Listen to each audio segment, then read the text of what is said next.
Hello students, myself Shruti Yadav, Commerce and Management Department, Kisan Veer महाविद्यालय Wai. So मागील लेक्चरला आपण बघा अनेक मुद्दे पाहिले होते कशाशी रिलेटेड इंडियन नॉलेज सिस्टीम. त्यामध्ये आपण पाहिले होते की आपल्या भारताची संस्कृती आहे, भारतीय संस्कृती ती कशा पद्धतीने आधी होती, त्यामध्ये काय काय गोष्टी सामील होत्या, पुन्हा एज्युकेशन सिस्टीम कशी होती भारताची, ह्या सगळ्या गोष्टी पाहिल्या होत्या. आता ह्या लेक्चरला बघा आपण त्याचा पुढचा पार्ट पाहणार आहोत, पार्ट 2. तर त्यामध्ये सुद्धा अनेक तुम्हाला छान छान गोष्टी आपल्या ज्या भारतीय संस्कृतीबद्दल आहेत त्या तुम्हाला जाणून घेता येतील. तर चला आपण सुरुवात करूयात. तर इथे तुम्हाला एक बघा चक्र दिसते, त्याला आपण काय म्हणतो, कॅरियट फॉर्च्यून.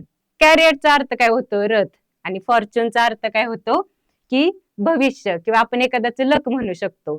तर ह्या रथामध्ये त्यांना काय सांगायचंय की हा जो रथ आहे तो जसा फिरतोय तसा आपलं वेळ सुद्धा फिरत असते. इथं बघा त्यांनी काय दिले, this world changes with the time. वेळेप्रमाणे काय असतं, हे जग सुद्धा चेंज होत असतं. Just like the wheel of chariot fortune also changes constantly. कसं चेंज होत असतं, कॉन्स्टंटली म्हणजे सतत बदलत असतं जग वेळेनुसार. म्हणजे वेळ कोणासाठी आणि कधीही सारखी राहत नाही. हे आधीच कोणाला कळालं होतं, आपले जे जुने ऋषीमुनी होते त्यांना आधीच ह्याबद्दल कळालं होतं. म्हणून त्यांनी आपल्याला जे शिलालेख असतात, म्हणजे शिल्पकार असतात जुन्या काळातले, त्यांनी मंदिरं असतील आपली जुनी, कोणत्याही तुम्ही राज्यात बघा, कोणत्या ना कोणत्या मंदिरात तुम्हाला असे रेखीव चित्र दिसतील, शिल्पकला काढलेली दिसेल. मग ही एक सुंदर शिल्पकला आपण इथे पाहिली, जो की आपल्या भारतीय संस्कृतीचाच भाग आहे. आणि ह्याच्यातून एक त्यांनी खूप चांगला आणि सुंदर मेसेज दिलेला आहे तुम्हाला. ठीक आहे, नेक्स्ट. आता ह्याच्यामध्ये त्यांनी काय सांगितले, पहिला शब्द कोणता आलाय, कोविड-19. तुम्ही म्हणाल आता कोविड-19चा आणि आपल्या भारतीय संस्कृतीचा काय संबंध, तर खूप संबंध आहे. तेव्हाच तो क्षण होता, तेव्हा आपल्या जगातील लोकांना समजले की भारताची संस्कृती किती सुंदर आहे, आणि इनडायरेक्टली आपण ह्या संस्कृतीचा वापर केला तर आपण हा जो विषाणू आहे कोविड, त्याच्यापासून कसं वाचू शकतो. तर त्यांनी बघा कसं केलं, कशा कोणत्या गोष्टींमुळे कळालं ते आपण पाहूयात. इथे बघा पुढे काय दिले, कोविड-19 situation whole world praise Indian custom of namaskar and namaste. Covid situation मध्ये आपली जी प्रथा आहे ना, आपण एखादा भेटलो तर आपण त्याला काय म्हणतो, नमस्कार. तर नमस्कार केल्याने आपल्याला हात जोडावे लागतात, पण हात मिळवावे लागत नाही. मग कोविड मध्ये आपण पाहत होतो बाहेरच्या कंट्रीमध्ये लोक कसे मीट करतात, हात मिळवणे करतात, आणि त्यामुळे जास्तीत जास्त कोविड झाला लोकांना. आणि आपल्या इंडियामध्ये तसं नसतं, आपल्या इंडियामध्ये आपण लांबूनच नमस्कार करतो. मग लांबून नमस्कार केल्यामुळे टच झालाच नाही कोणाचा कोणाला, आणि विषाणू सुद्धा पसरला नाही. त्यानंतर काय दिले त्यांनी, which is the best example of greeting which with social distancing which all Indians were following years. हे कोविड मध्ये सांगितले होते की एकमेकांपासून डिस्टन्स ठेवा, पण आपल्या संस्कृतीमध्ये आधीच आपण लांबून नमस्कार करत होतो एकमेकांना, म्हणजे इनडायरेक्टली आपली संस्कृती इथे जिंकली. पुढे काय सांगितले त्यांनी, there was another custom of cleaning legs and hands with kindi. आता तुम्ही म्हणाल हा कसला शब्द आहे, हा शब्द आहे तो साऊथ इंडियन शब्द आहे. तर ही एक प्रथा आहे त्यांच्यामध्ये. किंडीचा अर्थ काय आहे आपण पुढे एक इमेज पाहणार आहे, तुम्हाला समजून जाईल किंडी म्हणजे काय नक्की.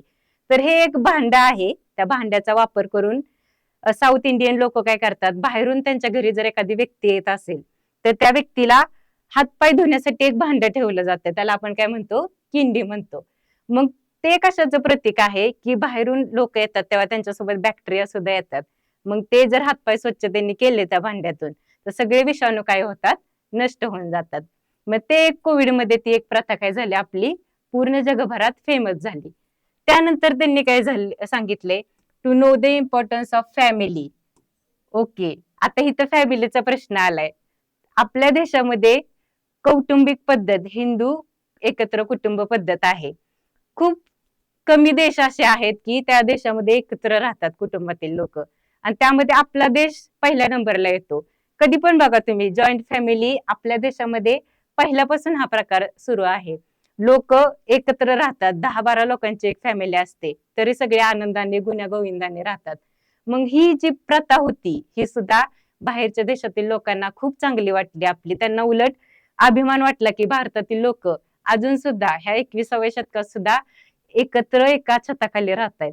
मग ती कोविडमध्ये काय झालं, कोविड जेव्हा आला तेव्हा लोक खूप अजून एकत्र राहायला लागले आणि एकमेकांसोबत खूप छान बॉन्डिंग झालं सगळ्यांचं.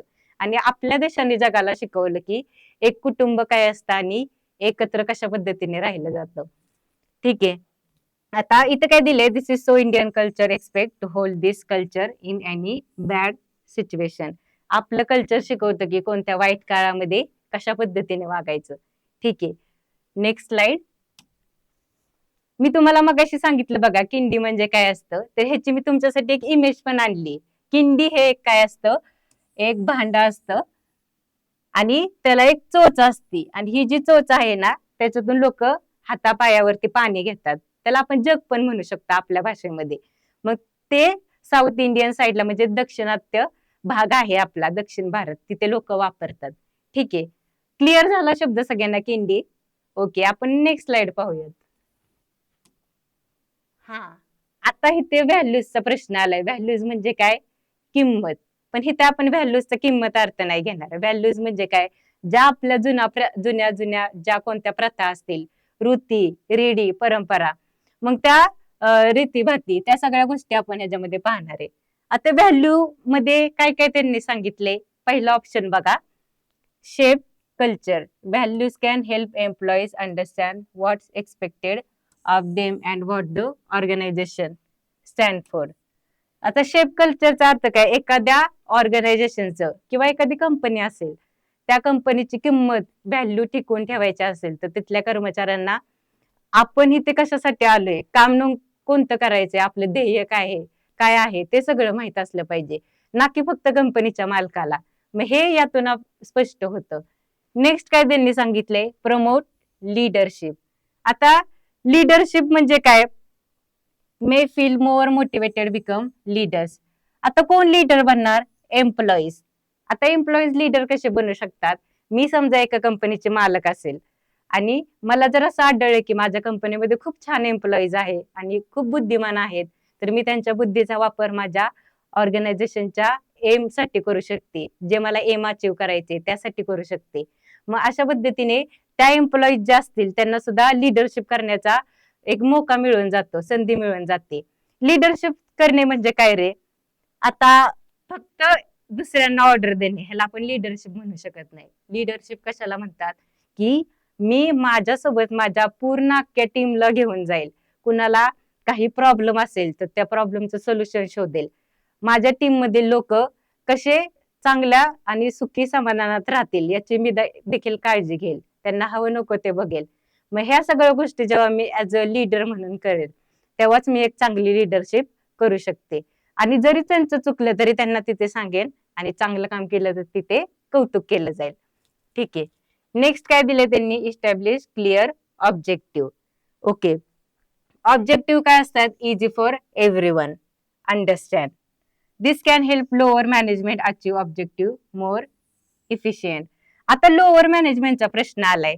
3 मॅनेजमेंट असतात बघा. पहिलं कोणतं असतं? अप्पर. सेकंड असतं मिडल आणि हे तिसरं कोणतं झालं? लोअर. अप्पर मध्ये कोण असतात? जे मेन बॉडी असते ऑर्गनायझेशनची, जे मेन डिसिजन घेतात, डायरेक्टर असतील, पुन्हा जे सीईओ असतील ते डिसिजन घेणार. आणि मिडल मॅनेजमेंट मध्ये मॅनेजर असतील, एम्प्लॉई असतील. आणि लोअर मॅनेजमेंट मध्ये जे सगळे ग्राउंड वर्क करणारे असतील, सुपरवायझर असतील, पुन्हा वॉचमॅन असतील. ह्यांच्यासाठी सोपं का असतं मॅनेजमेंट? कारण ह्यांना डिसिजन घ्यावं लागत नाही, जास्त डोकं चालवायची गरज नाही पडत. वरून जो आदेश आलाय तो फक्त आपण फॉलो करायचा. म्हणून इथं काय दिलंय त्यांनी, लोअर मॅनेजमेंट मध्ये त्यांना ऑब्जेक्टिव्ह अचीव्ह करायला खूप इझी जातं, फक्त त्यांना सूचना ऐकायच्या असतात. ठीक आहे, समजला सगळ्यांना पॉइंट? व्हॅल्यूज कळल्या कोणत्या कोणत्या दिल्यात? ठीक आहे, नेक्स्ट. थँक्यू.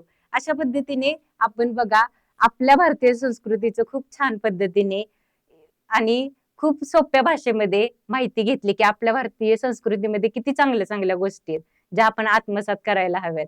मी अशाच पद्धतीने तुम्हाला खूप चांगल्या गोष्टी शेअर करत राहील. थँक्यू.